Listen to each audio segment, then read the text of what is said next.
This is LEGO Forma. This is something that a lot of us have been looking forward to since LEGO announced it last year. It's an IndieGoGo project that LEGO ran for a couple of months. If you wanted to pick up the whole set, it would cost you $85, which is what I have done for this review video.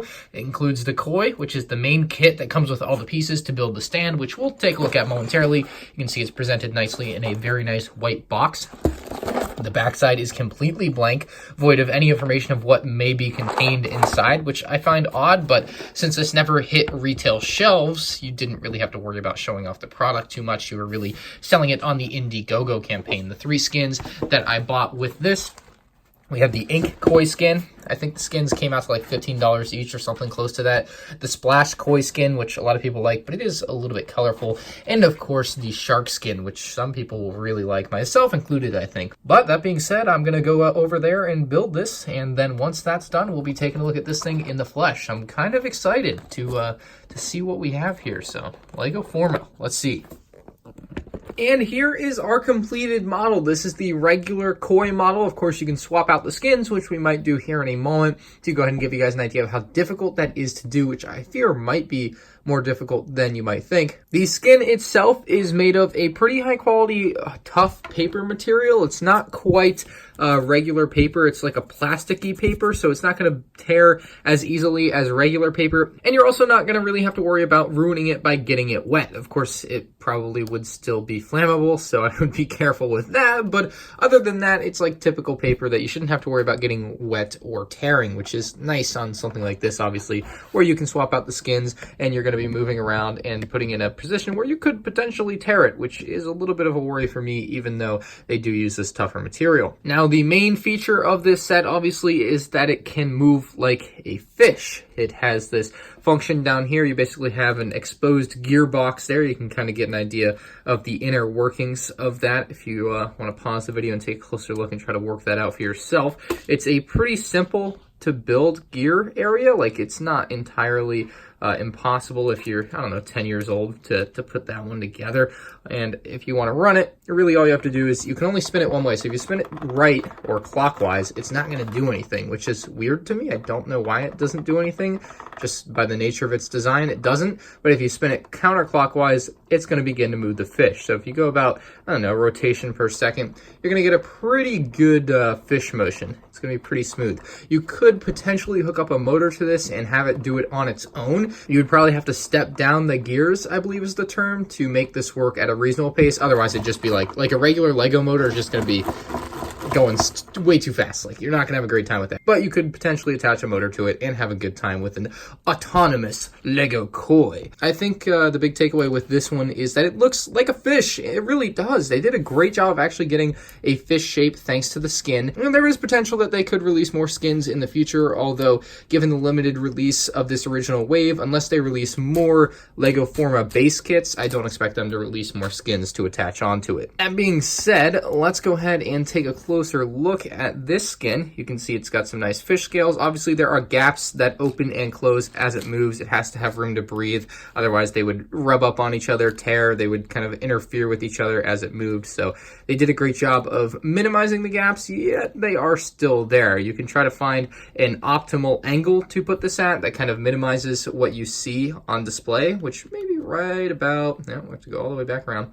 Right about there would be perfect. Just depends on the angle you want to display it at. Personally, I like to leave it right about there. It's not a bad look for it. It's pretty evenly spaced. You don't really want to leave it here because then you just have this giant gap in the center of it, which looks pretty whack, to be honest. Anyway, you can change out the skin, which is something that is a little bit difficult to do, or could be a little bit difficult to do. So the other skins come in packs like these. So you have the shark here, which is 31 pieces inside, which I assume really just contains the skin, which they count each individual thing that you tear out as a piece. I'm not really sure, actually. It's actually a good question. I guess we're going to find out. We also have a splash koi skin, which you can take out and do. And then we also have an ink koi skin. And the exterior of the packaging kind of gives you an idea of what you're going to get inside, but it doesn't really show you exactly what you're going to get inside. So I'm actually just going to put up some pictures of the two here. We have the ink koi skin and the splash koi skin. I'm going to put up some pictures for you guys to take a closer look at. You guys can see the splash koi skin is very, very colorful. It gives you a nice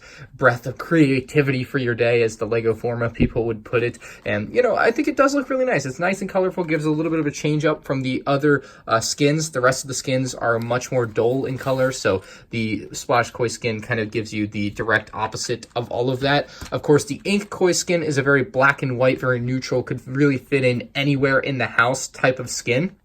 It's not going to really stand out against anything, which I think will appeal to some people. Maybe not myself, but it definitely can appeal to some people. In all honesty, the Sharkskin is probably the most geared towards children, just because it's a shark, and kids like sharks for whatever reason. I'm not really opposed to that. It's not a bad thing. So we're going to go ahead and open this up. We're just going to slowly cut. These are worth about like $40 on eBay, so it pains me to open this knowing their value, but what are you gonna do? I bought it to open it. I'm gonna open it. So it said it has 31 pieces, I think. So I assume that's just counting every bit of the shark here for the skin. It looks pretty good in my opinion. I think the skin is a pretty clean look. Anyway, that's the one sheet. Let's see what other sheets we have in here. We have another sheet here. Again, pretty thick paper. Get you guys an idea of what we're looking at here.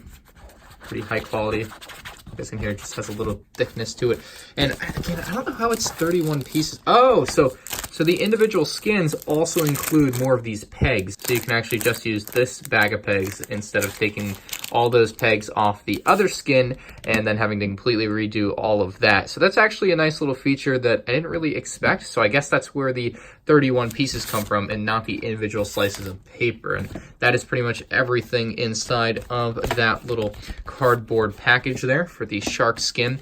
We're gonna go ahead and apply the shark skin. I'll let you guys know how long it takes me, and then we'll take a clean look at that shark baby. It does come with this handy instruction manual that's gonna show you how to apply the shark skin with ease to remove the koi skin and again apply the shark skin. So it should be pretty straightforward. So I'm gonna give it a shot and we'll see what happens. Here's all the koi skin pieces now that they're taken off. You can see this face looks incredibly creepy, but you can see it does retain a little bit of that bend, which isn't a big deal. It's just going to be kind of difficult to store these since you do leave the clips on. I guess you just kind of pile them up and throw them in a box or something would be the best option, but I just wanted to show you guys what those looked like once they were off. Here's an up-close look at the shark design, which I think is really nice. It has this nice kind of lighter blue color to it, or I don't know, a grayish blue would be the best way to put it. You can see a nice print on the mouth there with the teeth.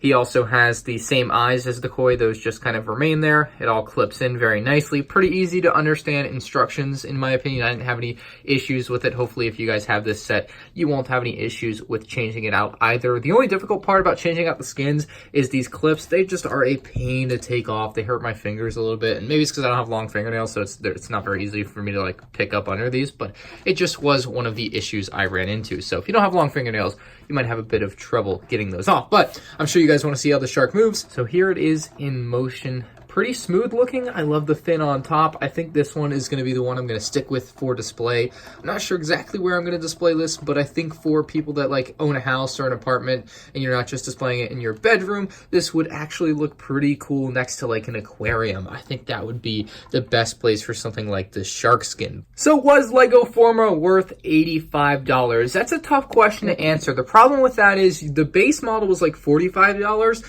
and that's fine. I thought that was a decent price for that, but when you spend $85 and you're getting 3 skins that you basically don't use, it's a tougher pill to swallow just because you're only seeing $45 of your product being used, and then another $40 is basically sitting in these packages. It's a tough one to answer whether or not it's worth $80. To be honest, these are going for almost $200 if you have the whole set on eBay, if not more. So if from that perspective, apparently it is worth it. I'll be keeping my shark and displaying it. Overall, I'm going to give Lego Forma a 7.5. Let's bump it up to an 8 out of 10. I actually really like the product. I think it's creative. It's something different. People are always like, Lego, make a new original IP. And this is kind of that. Like, they did a great job with the IndieGoGo campaign. I'm very pleased with the ability of the Forma models to go ahead and move and look pretty lifelike when you want to move them. I would love the ability to add a motor if Lego released a Lego Forma motor kit that actually had like the correct speed on it so that it actually looked reasonable. I would love to see that happen, although I think that is pretty unlikely. But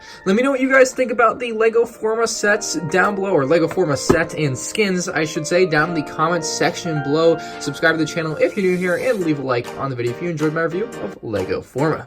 Thank you for watching. I'll see you in the next one. Peace out.